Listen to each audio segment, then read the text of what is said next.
communities at Goodall Hospital. I'm also a steering committee member for Sanford Strong Coalition, and I sit on the coalition. Today I have the pleasure of introducing our moderator, Marissa Stam. But what I'd like to do first is I would like to recognize Kathy McKechnie for all the hard work that she's put in today's event.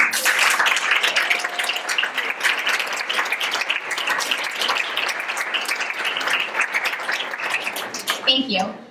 A few quick housekeeping issues. The bathroom is out this exit door here, and take the first right, and then another right, and those are where the restrooms are located. Please help yourself to dessert, tea, coffee, and water at any time.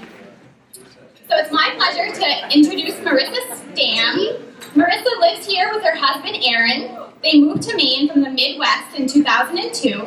Marissa earned her bachelor's degree in communications and journalism from Truman State University in Kirksville, Missouri.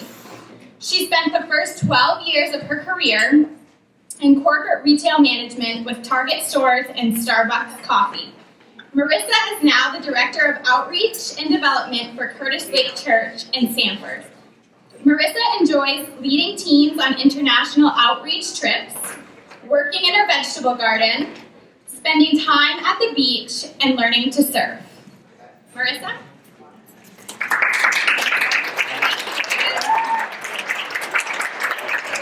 Thank you.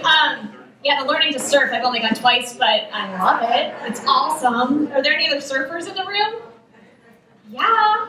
Paddleboarding, have you tried that yet? That's pretty cool too. Anyway, well, welcome to today, and we have a great program put together for you guys.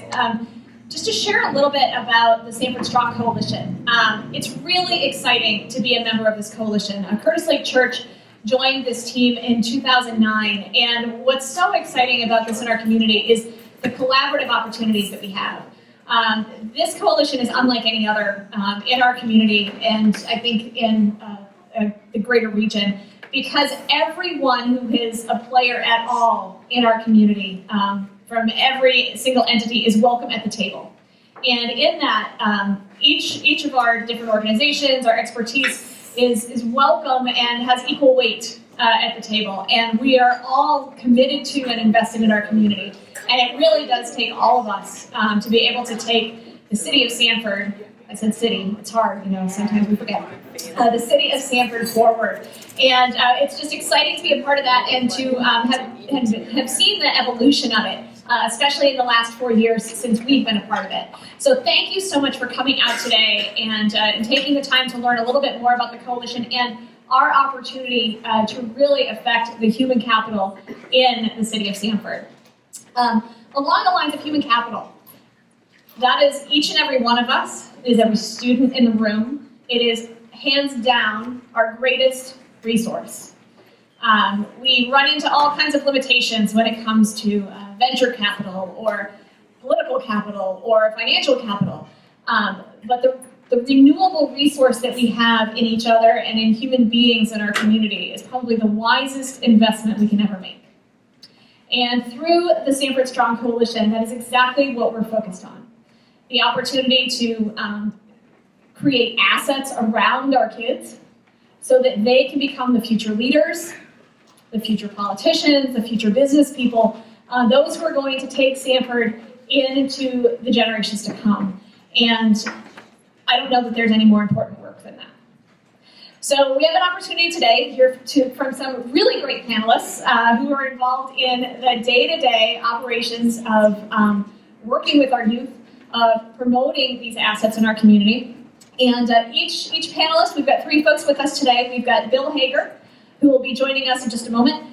Jan Goldsberry is here today, and we have a soon-to-be senior, Calvin Eisenhower, who is going to share a little bit about his experience and his opportunities in going on to complete his secondary education and then move into what's next as a potential future leader in our community. So first, I just want to let you guys know each of them is going to give about a 10-minute presentation on exactly their area of expertise, and then we want to open up the floor to questions. So take some notes, write down some hard ones, and we'll see how good a job we can do it at stumping these guys along the way. But if you could hold your questions until the end, and then we'll go ahead and take those. Okay? So first I'd like to introduce Bill. Bill Hager currently serves as the chair of the board of directors for Strategies for a Stronger Sanford. He's been the executive director of Child Care Services of York County since 1997 and has been involved with the administration of community-based service agencies as well as research and family advocacy for close to 40 years. He's not that old. Looking good. Bill lives with his wife of 36 years, which is amazing and fantastic, having raised 2 children to successful independence, so successful that his son just graduated from college and got married last week. So, yay for Bill.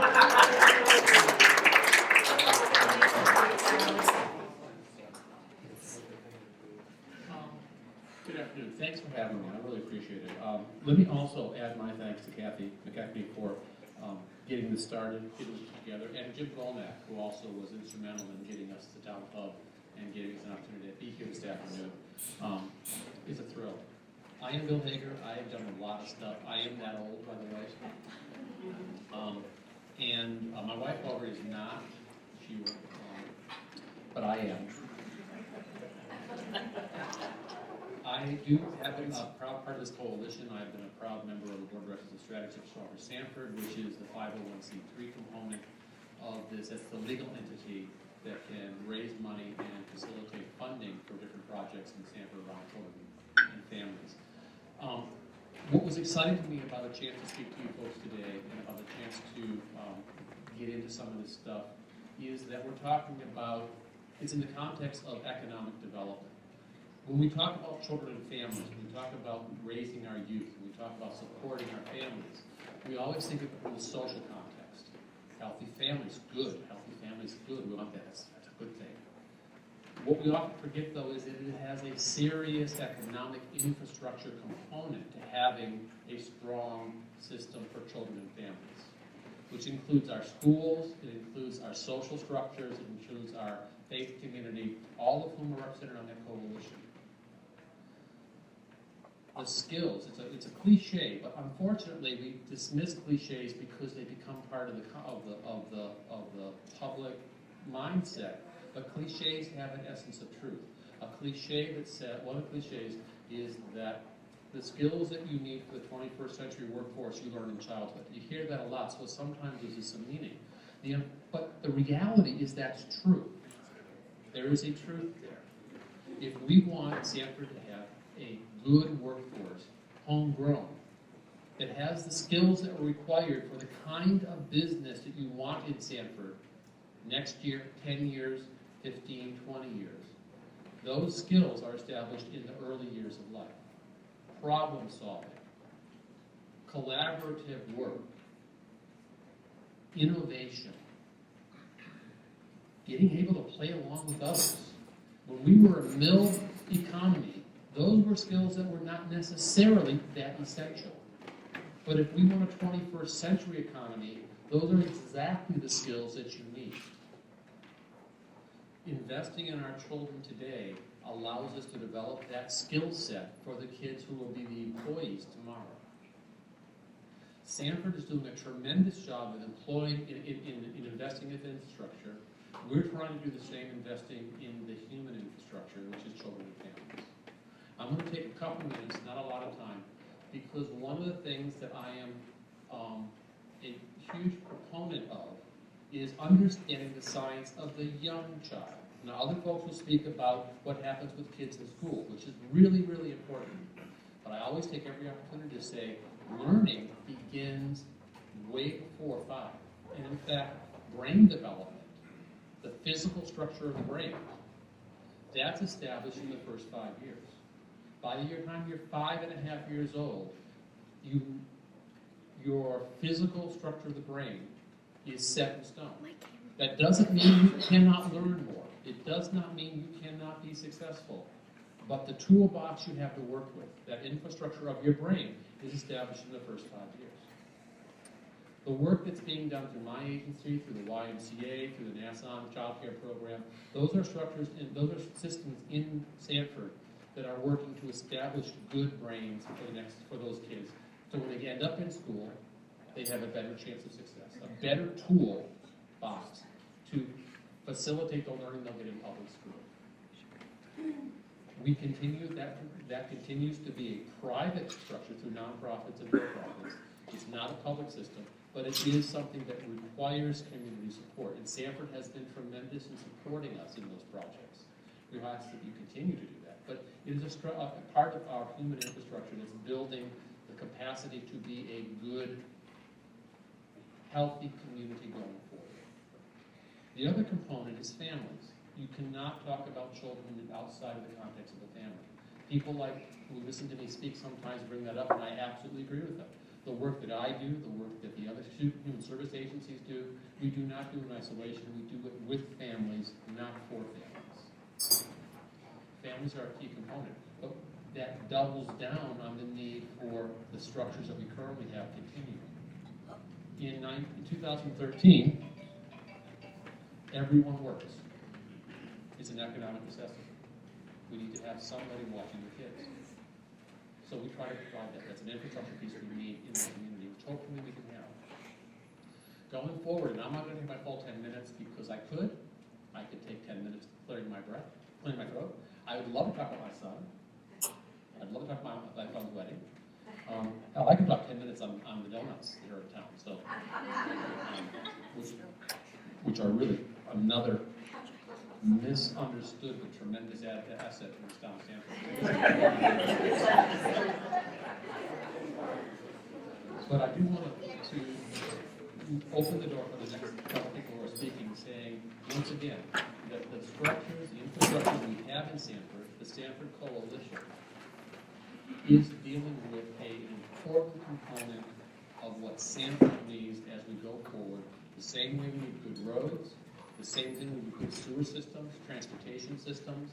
We need good planning, we need good development, we need good investment. We need to remember that our continued efforts to keep children and families strong will pay at least as much in dividends as will good roads, good sewers, good transportation, and good communication. Thank you.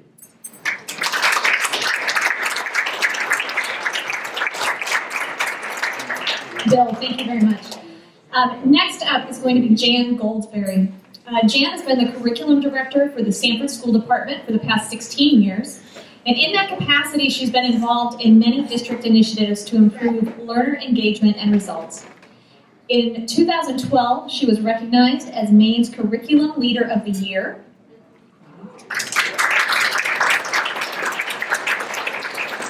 And she's currently serving as the project manager for the Nellie Mae Education Foundation grant.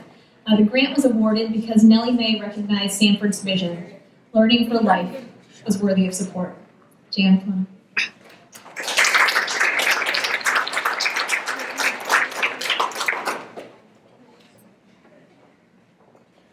Thank you. It's a pleasure to be here.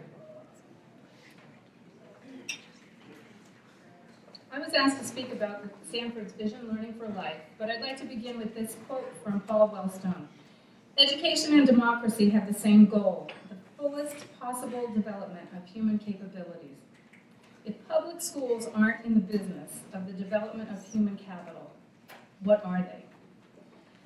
Speaking about Sanford's vision, Learning for Life, I'll just do a little history. It was developed back during winter and spring of 2009-10, and it was adopted by the school committee in the summer of 2010. That's 3 years ago. I can't believe how fast time flies. It is a compelling vision about the kind of education needed to transform this city into a place where businesses want to be because they can find well-prepared and knowledgeable workers, lifelong learners, and involved citizens. Let me contrast where we're headed with what we knew when we were in school, those of us my age. There aren't all of that many here, but in the schools we were in, students moved through the system at the same pace as other students of the same age, even though students had varying levels of knowledge and skills. Some students learned quickly and were bored. Others knew very little of what was taught before they were moved on. Over time, those gaps in knowledge for those students create problems, not only for the students, but for the school that is supposed to award a diploma. If a student has been in attendance regularly throughout high school, it's easier to give him or her a diploma than not, even if his or her level of learning isn't as high as it should be. It's for this reason that many of our business partners around the state began supporting the passage of the Maine Learning Results back in the 1990s, and I'm sure you're all familiar with the Maine Learning Results, 1997, revised in 2007, and now we're moving on to the Common Core state standards. Workers coming out of high school back in the 90s weren't prepared for the jobs that the businesses had to offer. Even college students coming out of high schools weren't prepared for the college courses they were required to take. Many high school students, even some of our top 10 students, have been told they need remedial courses before they can take college courses. The remedial courses are expensive, they don't count toward a degree, and they often predict that the students will have a hard time finishing college. With the proposed system that we're moving to, students with gaps in their knowledge, think of Swiss cheese, okay? Think of Swiss cheese. They won't be considered high school students until they have the foundational skills to do high school level work. We know that if students are clear about the learning target, if they have choices in how they will learn and how they will demonstrate their learning, and if they have the proper support from the teacher and maybe even help from their parents and peers, most students can learn. Our goal is to develop lifelong learners, folks who can take on new learning with confidence because they have learned from prior experience that anything can be learned when effort is applied and help is sought as needed. You know, some of our brightest students haven't learned that lesson either. For some, learning comes so almost too easily that they don't know how to learn. There can be an uncomfortable wake-up call when they reach college. We used to think that intelligence was fixed. You either have it or you don't. We now know that intelligence can change with the proper conditions. With student effort and support from a caring adult who says, "This is important, you can do it, I won't give up on you," we know that we can help more students succeed than in the past. Student effort will come from engagement in learning experiences that are chosen by the student. We are more motivated to do well when we have control or choice over situations. Our goal is to help our students be capable and confident learners.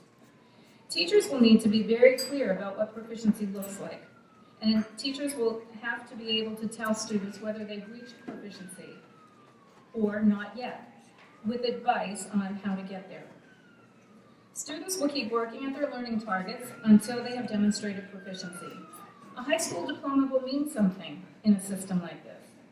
It will tell employers and colleges that the holder of the diploma has demonstrated specific knowledge and skills. For students who move through the learning targets quickly, they will have more time at the high school level to pursue courses in their interests. They will have time to take music or art courses every semester, or to become fluent in a world language, or to take courses that provide them with college credits before graduation, or to receive a national certification at the Tech Center, or to partake in an extended learning opportunity, or even have a job. Their transcripts will be full of the kind of activities that college admissions officers look for when choosing students. In the old system, built on the industrial age model, we thought that specific learners could learn specific subjects in specific classrooms on a specific schedule in a specific way with a specific teacher. Here in the 21st century, we know that anyone can learn anything from anywhere, at any time, in any way, from worldwide experts. We have that capability now. Think about the purpose of public education. Back in the late 1800s, schools were meant to sort students into those who should go to college and those who didn't need to. There were plenty of jobs for those who didn't rise to the level or didn't want to go. Now the purpose of public education is to assure that every student is ready for a career or for further learning. Our vision for learning will assure that everyone is ready. I'd like to read another quote, this one from Harvey Firestone. "The growth and development of people is the highest calling of leadership. and it will take leadership from around this community to make our vision a reality. It is a pleasure to have such good relationships between the school department and our community. There are so many examples of all of us working together through the coalition and through other efforts. And I'm sure that many of you have heard of them: the Parent Leadership Training Institute, our extended learning opportunities in the businesses here in Sanford, our service learning projects that are done. Thousands of students participated last year. And then, of course, our effort to help everyone understand about how we can all become asset builders for children. These posters are out on that front table if any of you would like to take them home with you. 150 ways to show kids you care. You can make the difference in a child's life. All of these efforts are meant to build the human capital that resides in our families, our children, and youth, and it has the potential to create a bright future for everyone who lives in the city of Sanford. Thank you very much.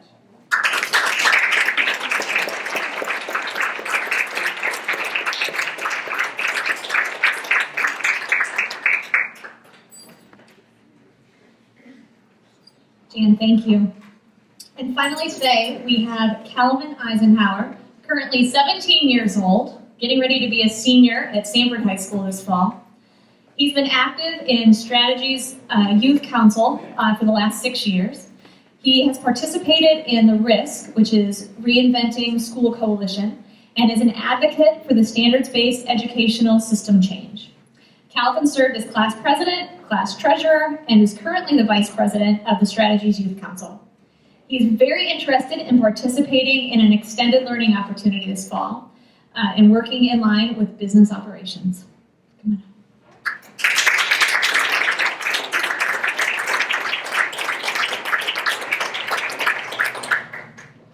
So first thing, I wish I could come up here with a speech, but I wasn't told to bring some pieces of paper. That would have been nice to know. But I guess the first thing, as a high school student myself, I can really speak to experiences. So I guess that's what I'm going to talk about. I went to just recently. We just got back Tuesday morning at 3 o'clock. We went to a trip to Chicago to learn about education. And I took a class about the relationship, just about schools in general. And they asked us a question that said, are high schools preparing kids for their futures? And this was a room not just of students, but of educators and all sorts of other people. And almost every single person said no. And that just took me away, because this isn't just kids speaking. These are teachers and people that are involved in the school system that said no. So if that's really the case, that they aren't, then why haven't we changed anything about it? And that's the first thing I was thinking about. And I thought about this, and I kind of applied it to the new standards-based education that we've been learning about. And we may not be doing a good job now, but I think with the reinventing of our school system, that the standards-based, which, does everybody know what that is, by the way? I just want to make sure. Is that a yes? Yeah. Okay, standards-based education is the idea that, Ms. Goldsberry talked about it a little bit, but it's the idea that everybody can move at their own pace and graduate when they're ready. And it's just such a concept that seems so fundamental, which is why I think that it's been ignored for so long. You shouldn't move on until you've done all the requirements for the last subject. That's just common, you think it'd be common knowledge, but apparently it's not. So it's just this system seems to be working, and I can speak to that myself. I had a French 3 course that I took, and the whole model of the class was built off standards-based education. And I learned, and it's a class that it's a foreign language isn't something that you it's definitely something that you need to master other concepts before you move on. You can't speak English until you learn the alphabet. So with that class, I really learned a lot with not only about French, but about how schools should really work, and how the idea that you can learn in not only you have to learn other things before you move on, but you can learn in other settings. You don't just have to learn, you don't have to just learn French by sitting in a room and teaching verb conjugations. You can learn French pretty easily by speaking French. And it's just such an, like, the idea, like I said before, it's just so fundamental that you should be able to not only have to know what you need to know to move on, but that schools aren't the only places that people learn. It's not the case anymore that our, like, the education system is, for me, like, it's kind of interesting that I'm speaking about how we need to change. For me, it's worked very well, that I can say that with no problems. I'm mostly a straight A student. I take AP courses, not trying to brag, but I think I am. And it's worked out really well for me, but I'm not the only student. I'm one of, I want to say 1,200, that's a number I'm throwing out there. Okay. I'm one of 1,200, and I don't think that everybody can say that I'm doing well in school or the school is serving me to what I want it to. So it may work for me, and seeing as a vision will take effect after I graduate, I'll advocate for it all I want. But just the ways that it works is that learning outside of a school or outside of a classroom is such a huge concept that it would be just great to do. Like when I was introduced, I said that I hope to learn to do a business ELO, which I feel bad because Joan Alfonso told me that I was going to be speaking and that I planned on taking one. So I emailed the director of ELO at like 10 o'clock last night so I could have my credentials set that I am seeking to do an ELO. But like I think I want to go in the world of business, and how can I go into the world of business or business education if I don't have any prior experiences before just going straight into college? It's just like I just can't get over how little has been thought about education, that we have to learn in a room from a teacher about concepts that can be learned in a more fun, in a more creative, in a more effective way of teaching. So I think that this education system is going to work very well, and I really hope that it's moved on forward and that it really is implemented, because every kid, whether you're not so great at school is not your thing or school is definitely your thing, can benefit from it, and you can really shape yourself for the future. Thank you.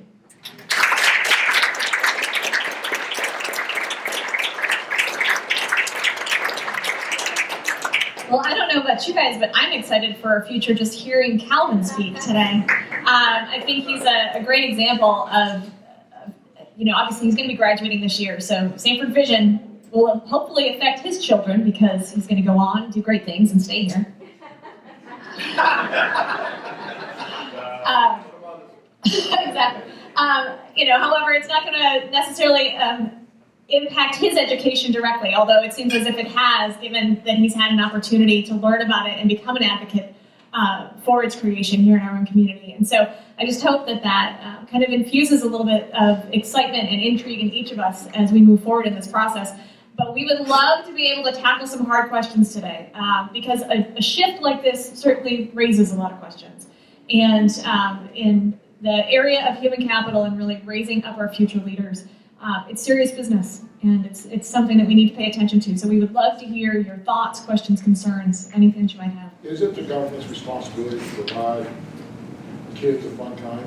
I guess that's my question. Can I answer? I've talked loud for a long time. I would simply say that there's a lot of discussion over what's a government responsibility and what isn't.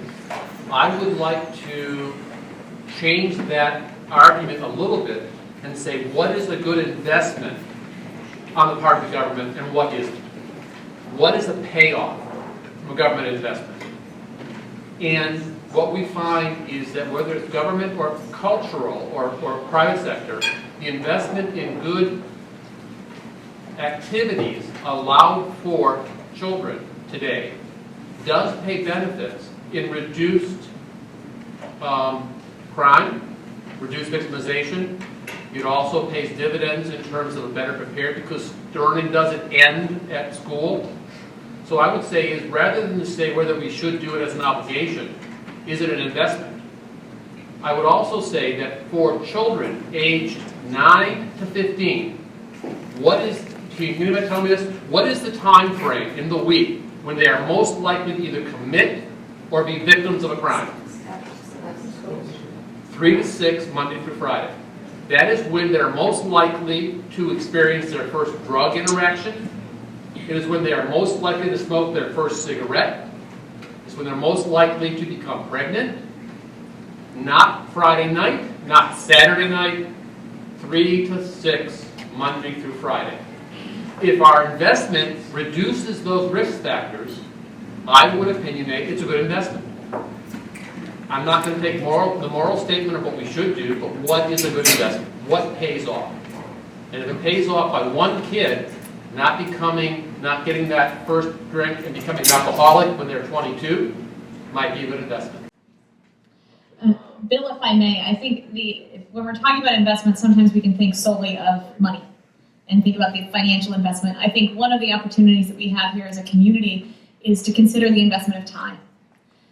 Because I think it can be very easy to say, well, the government should do this and they should fund that. But I think the reality is that each of us, as a member of the community, has to understand our civic and social responsibility and our responsibility to our own kids and our own future, and realizing that my investment of time in the life of a child will pay out a whole lot more than maybe that hour that I could have been working. I'll be able to invest in a new snowmobile. And so it's a mind shift. And to afford us the opportunity to be able to think about investment in that way, I think is really important. I had another thing to add to that is, if you think about like what's the government's job, and like everybody here want to complain about taxes? So, like, is it the government's job? If it's the government's job, people want to pay for it. But like as a student, I'm involved. I couldn't tell you how many clubs and things that keep me out of trouble. I don't think I'd be getting in trouble anyway. Like I do 2 sports. I am involved in key clubs, strategies for a stronger Sanford. I have like the risk training, and like I'm busy. So I think that time is an interesting thing, whether to invest it or not. But if you have a lot of stuff to do, are you probably going to have time to get in trouble? That's just something to think about. That was a great question. Thank you for that. I think we should invest in some after-school activities for kids that can participate in, the sports of the clubs and so forth. And we are trying to do that at the community center along the Susta. And, we have problems with getting transportation. It shouldn't be a lot of money to transport kids from junior and senior high school to Springdale, but we do have that. And we have the space and we have the desire to have these after-school programs. And I'm hoping that, I'd like to see a lot more community interest because I think this would be a big help for these kids that leave school and are out on the streets. And so I'm hoping that we can build on that. And if I might, I want to stay there forever, but bringing up the role of the private citizen, the community entity, or the public entity, each are uniquely suited for providing something. So the government, so to speak, and at this point let's talk about Sanford as government, is uniquely suited to provide things like after-school transportation or location, the public school building being available. That's something that the private sector may or may not be able to do as efficiently. So there might be a role of government maybe uniquely situated, and transportation is from school to an appropriate after-school program. There may not be another efficient model other than the school bus to do that. It might cost me as a nonprofit 3 times what it would cost the school to do the same thing. So we have to look at where the responsibility for certain actions most efficiently lie. I have a question. My name's Harry Brown. I'm the Executive Director at Strategies for a Stronger Sanford. And I'm still getting up to speed on Sanford Vision, but my question to Jan, and I guess to Calvin, and really to all the panelists, is what is the biggest need for successfully implementing Sanford Vision? What does Sanford Vision need from the City of Sanford to make it a success, from businesses, from government, from families, parents, and students, and so on? To be honest, I can answer that with a bunch of speculation, but I think you're more. Okay, well, I will try.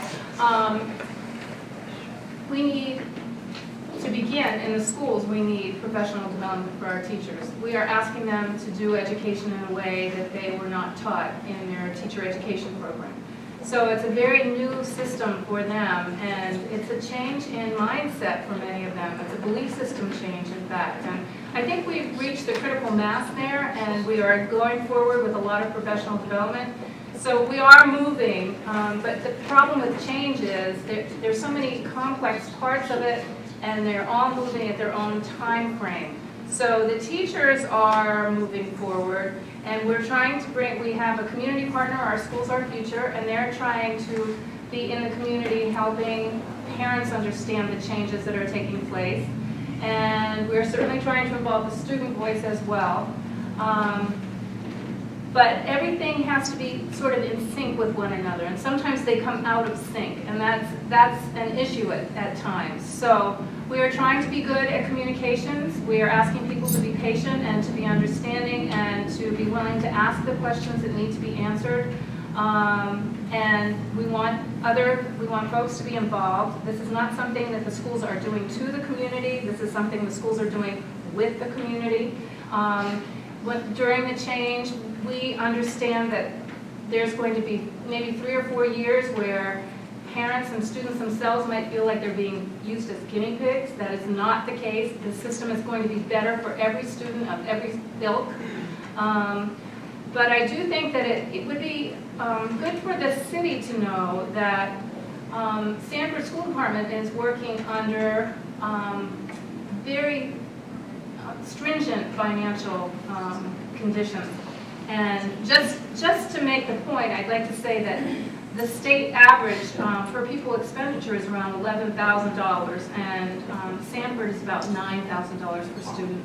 So when you multiply that by the number of students we would have to add $7 million to our school budget to come to state average. And that I think is a point to be heard as well, because I think it is very difficult to do things. I agree, schools should transport students downtown after school for those after school activities, but we don't have the funds to do it. We're barely able to have enough teachers in the classrooms. So I would like to make that point as well. Did that answer your question? Sure. I'd like to pile on a little bit. Not a school person, but I've worked in conjunction with the schools for a very long time. Public education is one of our most conservative institutions. And people who are conservative, who are self-labeled as conservative, yell at me when I say that. Conservative in that change is very slow and difficult. Conservative in the resistance to change. What we call in the biz social inertia. The reason for that is public education is so universal that we've all experienced it. And we tend to be comfortable with what we experienced. As parents, as community members, as school officials, we tend to replicate the past. Even when a better model is available to us. Sanford Vision 2000 is a terrific vision of doing things different than we've done before, but everything in the research says it will get you better outcomes. Kids will learn better, be more successful. So part of it is to throw it back to you folks as community members to get up to speed on the changes and to be comfortable with the changes and be advocates for the changes. There's I am wicked old, I'll tell you. My wife reminds me of that frequently of my advanced years and capacities. How old is she? Younger than me. It's a point of pride. The point I'm getting at is that in the traditional classroom that most people in this room, regardless of age, would be comfortable with, would look frighteningly like what I had. The 5th grade classroom most people would be comfortable with would look frighteningly like the 5th grade classroom that I went to back in 1407. Every other institution that we know of has made radical changes over the last 25, 35, 40 years. We're asking that we can make not radical but meaningful changes in education, the same way we have in information technology, the same way we have in finance, the same way we have in almost every other field. But we need to be critical about being willing to accept changes in education, even if it looks different than my 5th grade classroom. I just have one more thing to tack on to that. I think another huge thing is that students themselves are surprisingly, a lot of them are not for the change, and that's not because like they've learned about it and they say, no, I like this way better. It's because they heard a piece of it, or they heard a small part of it, or like a wrongly portrayed piece of it, and they don't agree with it. Because like I've taken like a day and a half of risk training where all we talk about is standards-based education.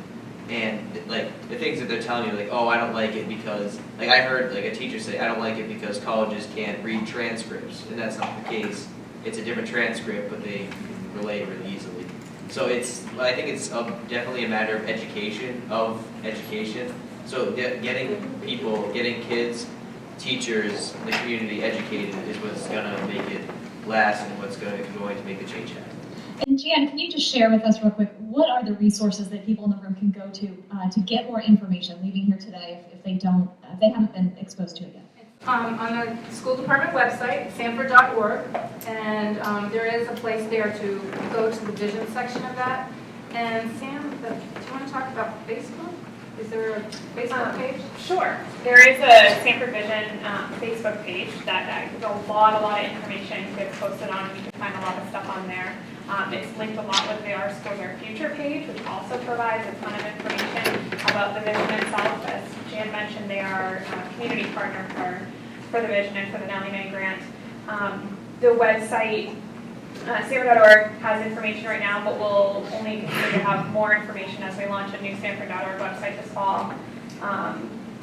And we should have Our Schools, Our Future speak, because they're helping to educate the community as well. Rachel? Well, I just would, what Sam said, that you can, SanfordStrong.org, actually the Sanford Strong Coalition webpage has a page for Our Schools, Our Future, and there is information on that. It's also ways to join Our Schools, Our Future and get on our email list. And we encourage people to like the Our Schools, Our Future Facebook page, because there are frequent and really daily posts about what's going on in the changes in the school system, and really providing a forum for the community and parents to have dialogue around those issues, questions. It's really active forum. So. Thank you. Connie. Yeah, I have a comment. I live in this community, and I'm a strong proponent of this new transformation for education. The comment that I get from people when I'm trying to describe it is, what's it going to look like?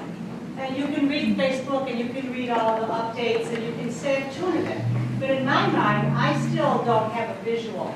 And what I think a lot of people think in their mind is you're going to have a cafeteria full of kids that are all doing their own thing, and a teacher who's running from table to table trying to help everybody because they're at a different level. And I think that as much as we try to explain it and we try to put it in print, if there could be a little assimilated something that would show people a sample of what this is going to look like, I think that would help us to explain it, because I've had a hard time explaining it. And when I get back is, well, you know, I envision a cafeteria of 100 kids and everybody's doing something different. The teacher's hopping from table to table, and if I'm the kid that's behind the person next to me, I'm not going to want to admit that I'm not as up to the chapter as he is. So how are they going to handle that? And these are the questions that people have, because we can't visualize in our minds what this is going to look like. I know theoretically what it's going to be, but in my mind, I can't even visualize.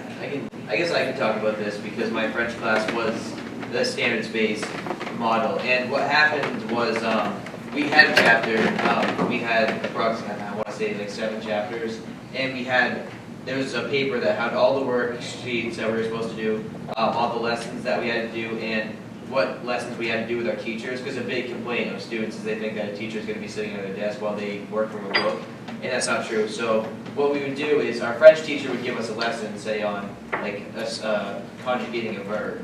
So we would get that lesson on conjugating a verb. We would do a worksheet after by ourselves, and when we felt ready, we would take a quiz on that, and then once we moved on to that, and then we would move on to something else.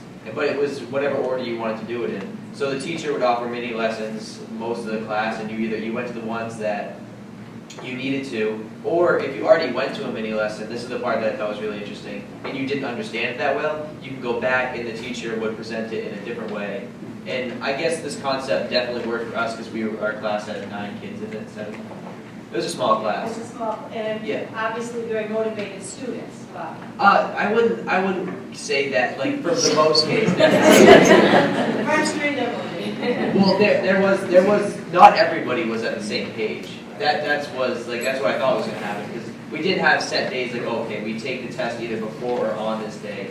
And there was kids that were not ready to take that test, and they stayed back, and they took it another time. But at the end of the class, everybody was caught up. Either they had to put more work in after school or like their homework. But no matter, like, all the kids were caught up. But I don't think, hopefully, I wish that happened with every single. But we understand that that's not exactly what's going to happen. And like that's just like one concept I can explain to you, like what a visual is.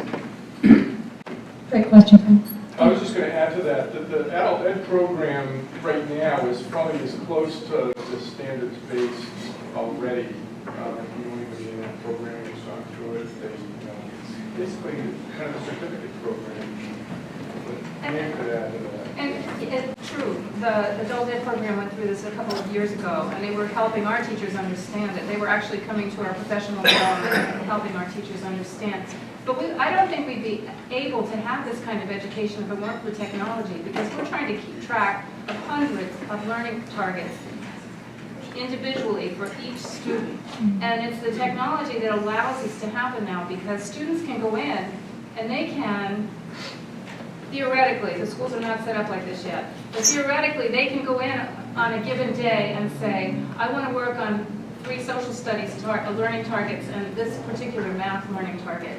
And they could sit in a classroom with a teacher, or they could go to a space where they could learn virtually. I mean, again, that's the technology piece. When you talk about Khan Academy or all of these places that you can go to on the web that provide you with instruction, that, for many students, is the best way for them to learn. So what we're asking students to do is take more responsibility for their learning, be in charge of, these are the ones you still need to do. Which ones are you going to do today? How are you going to do it? And how are you going to show us that you've learned it?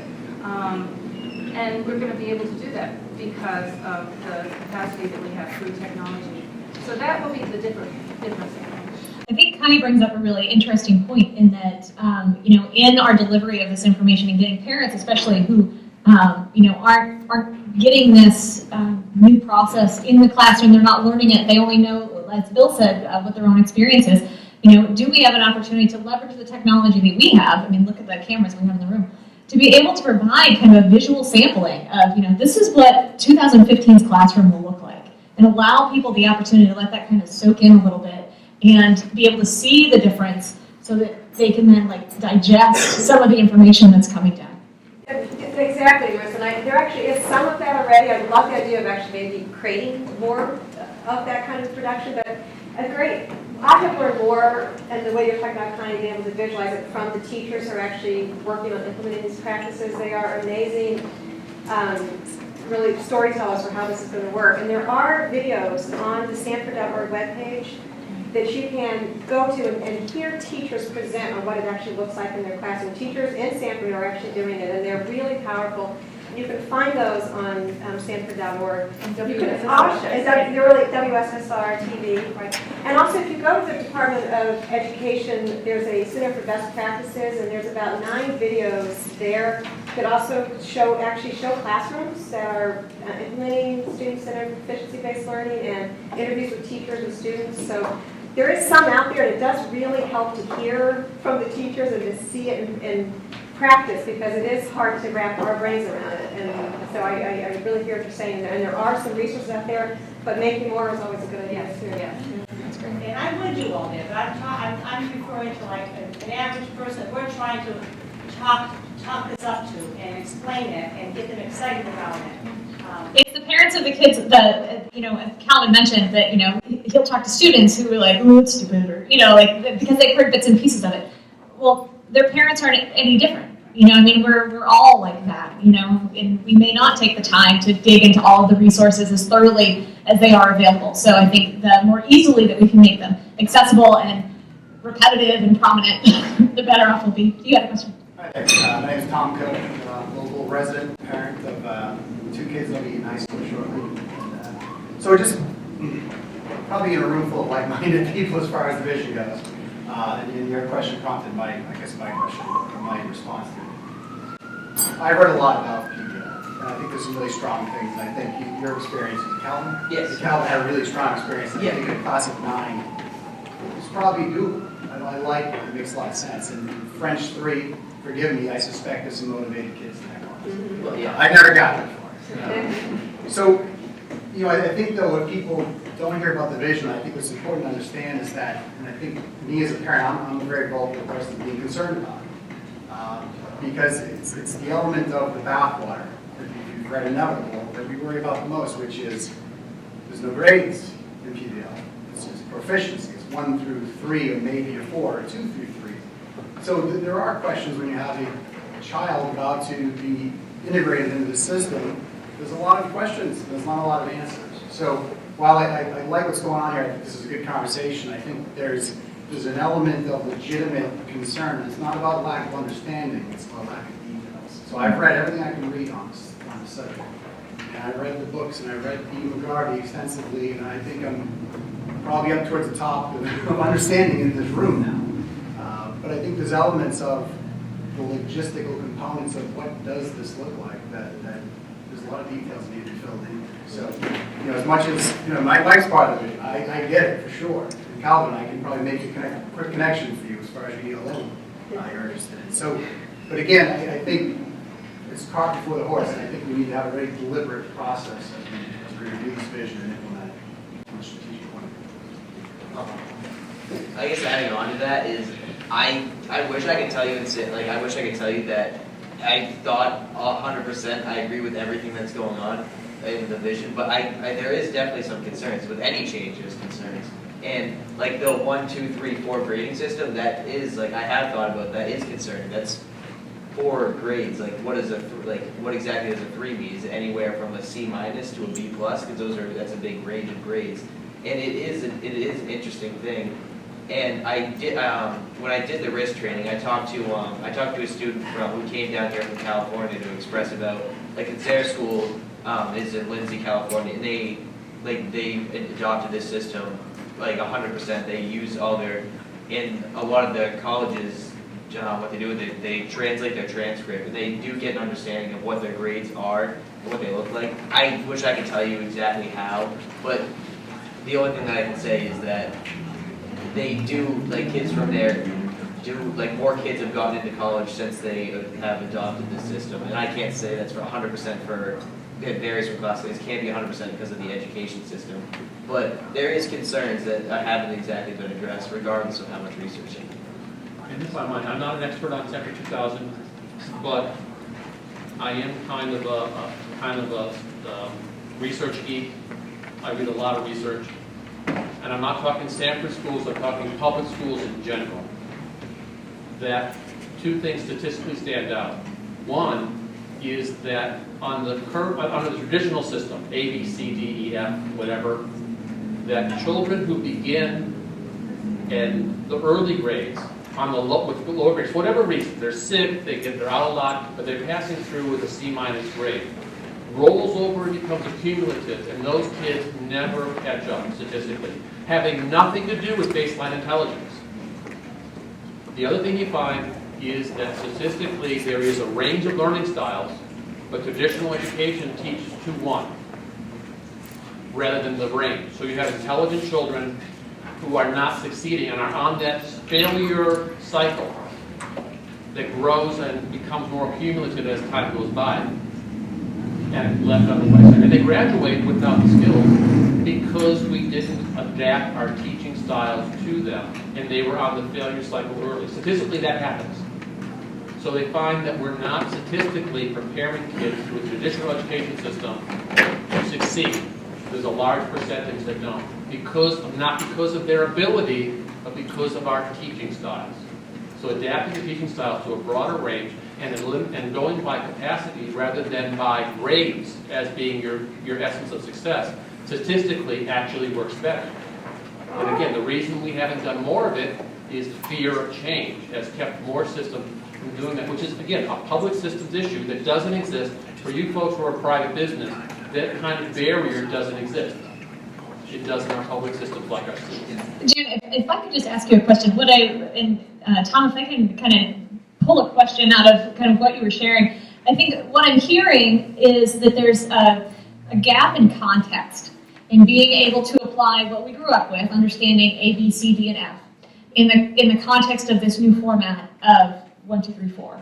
Because I think as a parent, we want to understand where our kid ranks, right? We're a very competitive society. We think about things kind of in that hierarchy. And so is there a way to describe it in that way that can make sense through the filters that we have in our own lives of what our experiences were with the traditional grading system? Is there a way to kind of, what's that? Connect them? Yes. Well, first of all, let me say that we don't know what our grading system is going to be yet, because the school committee is meeting in August around that, and hopefully some decisions will be made at that point. But I'll digress on the other end. But right now, there are no decisions. If you're thinking about a 1 to 4 grading system, what we're saying is that 1 means that someone's knowledge is just a beginning. You're just on the beginning of your learning curve. If you're at a 2 level, you're partially proficient. You're getting there, but you're not there yet. At a 3 level, you are proficient enough that you can take the knowledge and skills that you've learned and apply them to a new setting. So you're pretty independent. Nobody has to help you. You can take the knowledge and skills that you have and put it into a new setting. If you want to go beyond to the 4 level, which would distinguish you as one of those folks that many people, many students probably will not aspire to go to a 4 level. But that is a way to distinguish oneself if one wanted to be an honors student or to show that they were learning at a higher level. To go to a 4 level means that you are taking that knowledge and those skills to a different level altogether. We talked about taxonomies in education, and they're thinking skill levels. And so you might take your knowledge and skills to a different or a higher level of thinking than students who are at the proficient level. So there is a way to distinguish yourself through a 1 to 4 system, but that hasn't necessarily been decided yet in Sanford. I do want to say, though, that there are 29 districts in Maine that are moving toward this system of education. And I'm sure that many of you have heard some rumblings from those districts. There was an article in the Sunday paper a couple of weeks ago. What happened in those districts was that a lot of the changes were made before the community even knew that was happening. And it was only afterwards that the community became justifiably upset that they had not been informed as to what was going on in their schools. We've had Our Schools, Our Future working for the past 2 years talking about this, working with parents, helping people understand. Again, we're not trying to do anything to the community, we want to do it with them. When parents came forward with concerns, we are looking at alternatives, and there are ways to possibly do both. As Calvin said, you can take one system and translate it into another. There are many different ways we may approach it, but we do not want anyone to feel that their concerns won't be heard, because they will. I've been listening to everybody's comments and questions and the general flow of the conversation. There's been some tremendous things brought up, so I want to circle it back real quick to the very beginning.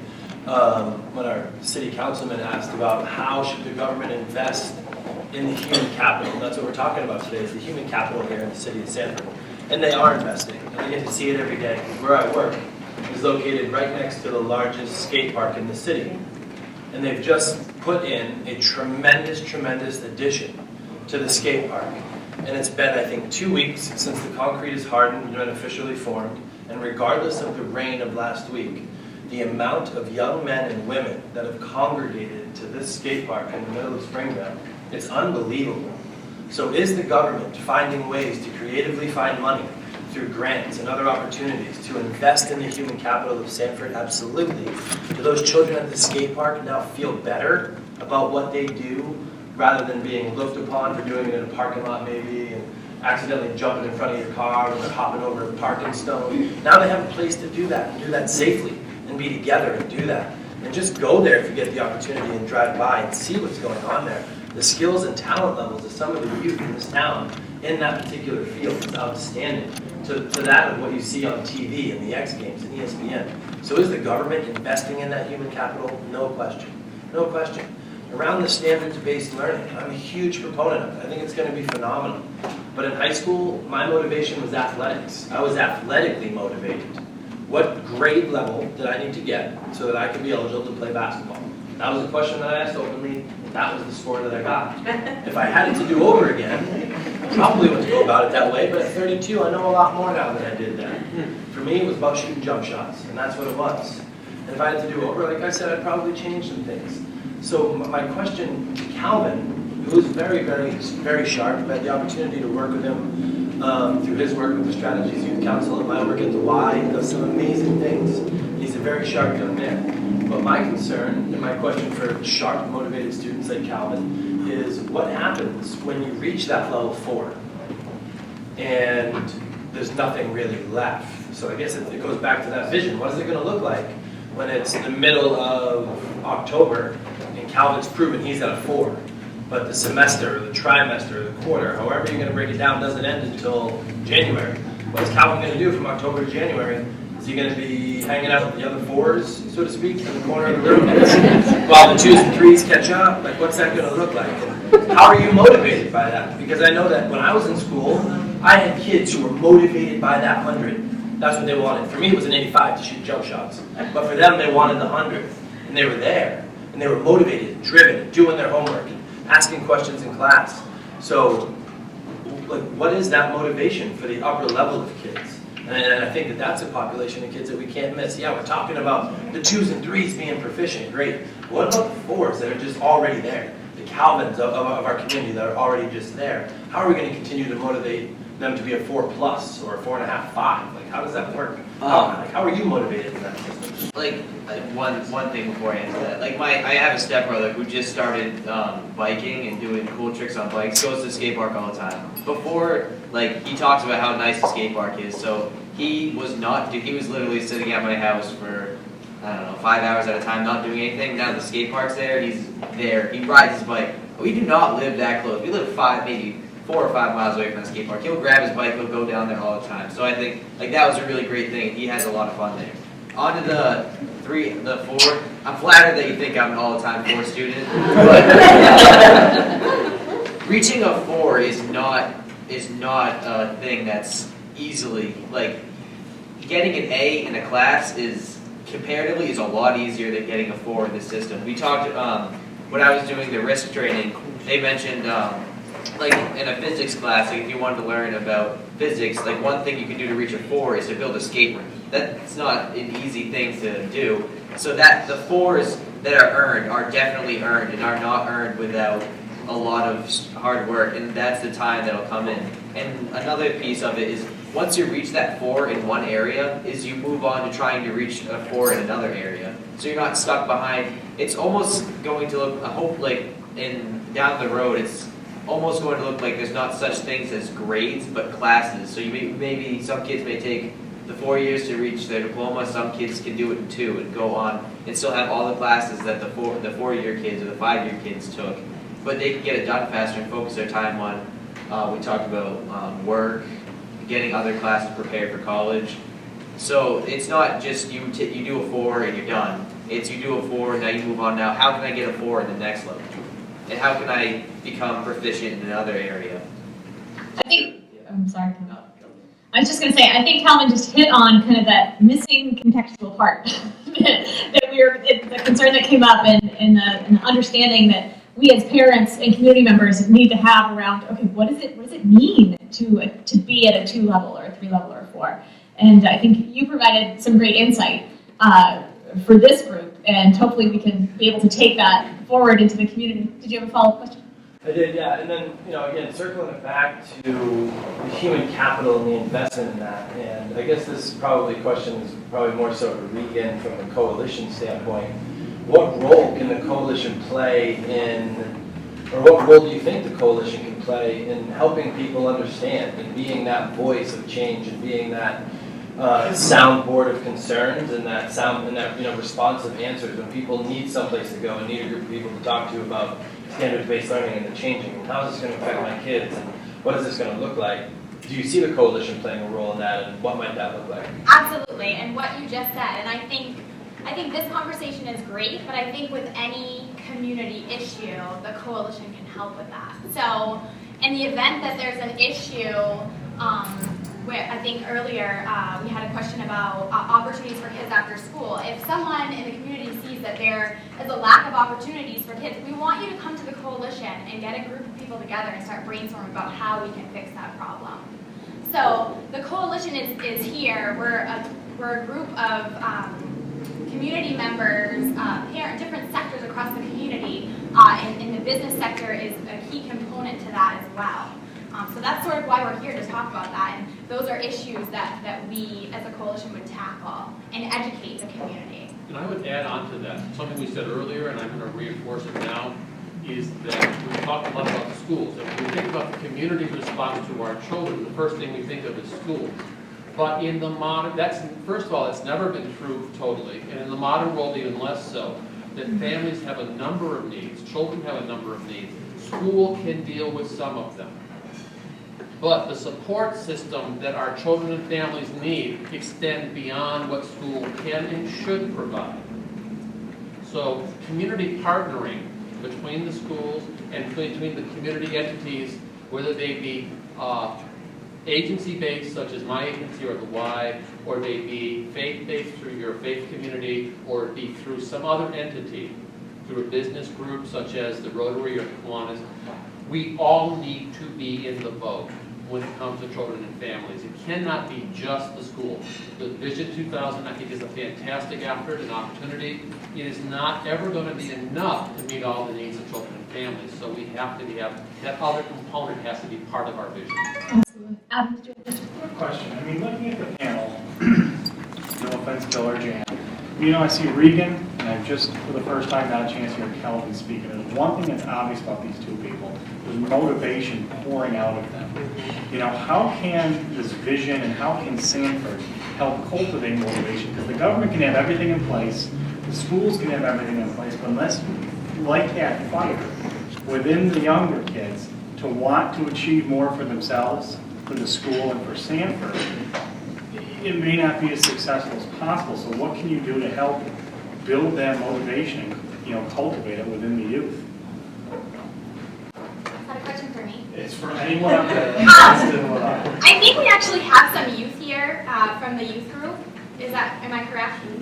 Yeah. Want to kind of... I can talk about that because I've heard a lot about motivated students, and I know there's always that question of the unmotivated, but I don't think that's really the term. I think that they just haven't been given the chance in school. If you think back to when you were in school, you're always told what to do. And sometimes I find I was in Calvin's class for French, and sometimes I'm like, okay, well, what do you want me to do? It never says what you do. There's so much creativity in this new system that it builds motivation, and that's why I like it so much. It gives you independence of sorts to do what you want, learn how you want, with a little more freedom. I think, I'm sorry, I'm going to build on that. I think that youth also learn from us, and if we can all be leaders, they're learning from us. So on the coalition, like I said, there's, we tackle a variety of different issues, community issues, whatever it may be. And typically someone on that coalition is probably going to be passionate about a specific one. And we all know that passion drives leadership and drives motivation. So if we are all working on things that we're passionate about and that we're motivated about, we're going to be setting great examples for our youth, and hopefully that will pass on to them. I have a question for the group. How many people in here have ever come across the 40 developmental assets? Quite a few people in this room, right? So the 40 developmental assets, for anyone who may not know, is a study by the Search Institute that was done that says for a thriving, successful human being to grow into adulthood, it requires 40 developmental assets in their lives to be able to give them the best chance, to your point, your best chance at success. And 40 developmental assets aren't all going to be found in the schools. They're certainly not all going to be found at home. It's going to require each one of us to identify our responsibility in our community, not only to our own kids, and maybe not even only to the kids that, if we work in the school department that we serve on a daily basis, but even beyond that.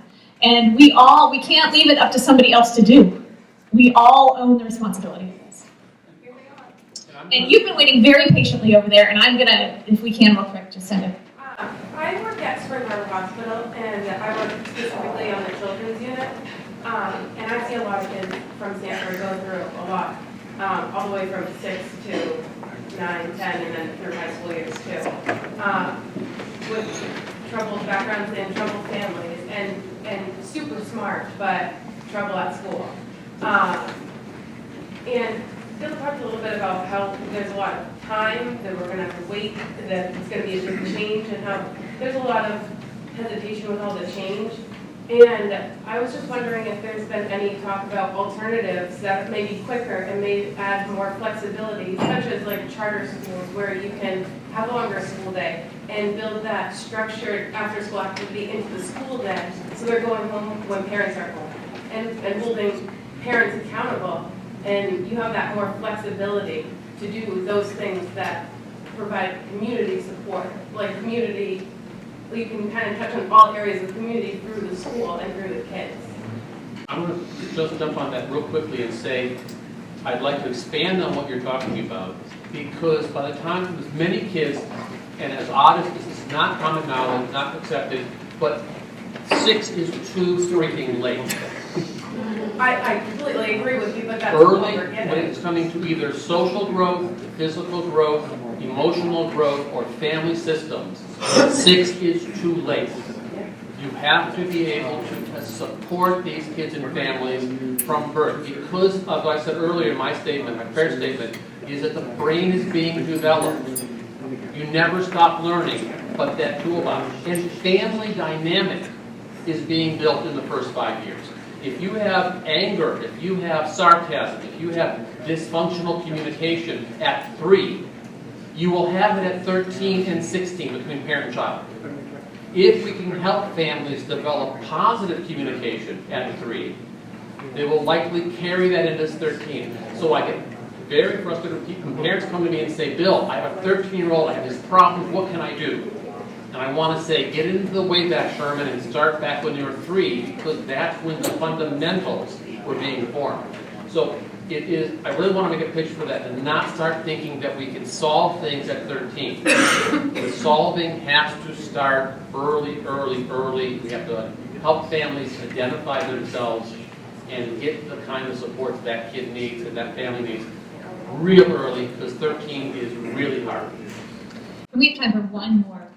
Yeah, I'd like to pick up on that, and from my generation, the 46ers, everybody's talking about protecting the senior citizens, which I am legally, and moving on, and you look at the bulge in our population, and the amount of money spent per head in that generation, as opposed to the amount of money spent per head in the 0 to 5. We have to make a fundamental cultural decision. It's not the responsibility of our schools. As Bill said, we're talking about developing something prior to school. We're talking about replacing family systems which don't exist anymore, cultural systems which don't exist anymore, faith-based systems which are different than what we grew up in. And we can't blame the schools or blame the government or blame something. We have to stand up as a group, as people, and redetermine policy to reassign our assets to the 0 to 5 if we're going to succeed. Otherwise, we're in triage and Band-Aids. And it has to happen. And if it doesn't happen, it isn't going to happen.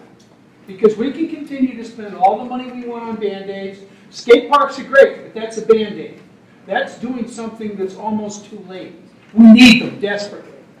But until we can put priority on the early, our lowest paid people are the professionals that we turn our children over so that we can go work. Something wrong there, folks. Something wrong. It's a cultural change. How do we do it? I have absolutely no idea. Because it's that difficult. Because we're all ingrained. Change scares the baboo-poos out of almost everybody, except some of us weirdos who happen to like change. Because, it's only through change that you get growth. It's only through failure that you succeed. We need to look at the athletic system, pro athletics. It's based upon how good you are, not how old you are. So, I mean, we need to look at models already in place, but I really think we have to, as a people, reassign where we put our values. Jan talked about taxation. Lower taxes, but take care of my children. Anyway, can't be done. I just have to say, Sanford Strong Coalition. yeah, I was just going to say the same thing. I'm trying to set you up. If that wasn't a perfect pitch for if you are not already involved in Sanford Strong, that's we need more people who are concerned, who are willing to get involved in this discussion, in the idea generation, and then in doing the work. So if you're not already a member of the coalition, please join. You can go to sanfordstrong.org to get all the information. The next meeting is planned for, always the first Tuesday of the month, which is August 6th, and it takes place at the Community Center on Emory Street. What was the address again here? 127 Emory. And that's at 11:30 on Tuesday the 6th. So if you are able to come out, bring your lunch, and we'll continue this conversation, I'm sure. Yeah, and there's plenty of on-street parking there. And beginning in September, we're going to start meeting at 8:30 in the morning to accommodate people's busy schedules midday. So it'll be a breakfast-style kind of meeting, an hour and a half, possibly 2 hours long. And Reegan will say a few more words about it. So at the next coalition meeting, I have the pleasure of doing a social media presentation training. So if you don't know a whole lot about Facebook and you want to learn a little bit more, join us for that meeting because I will be talking a little bit more about that. So closing for today, I want to thank Marissa and I want to thank all the panelists.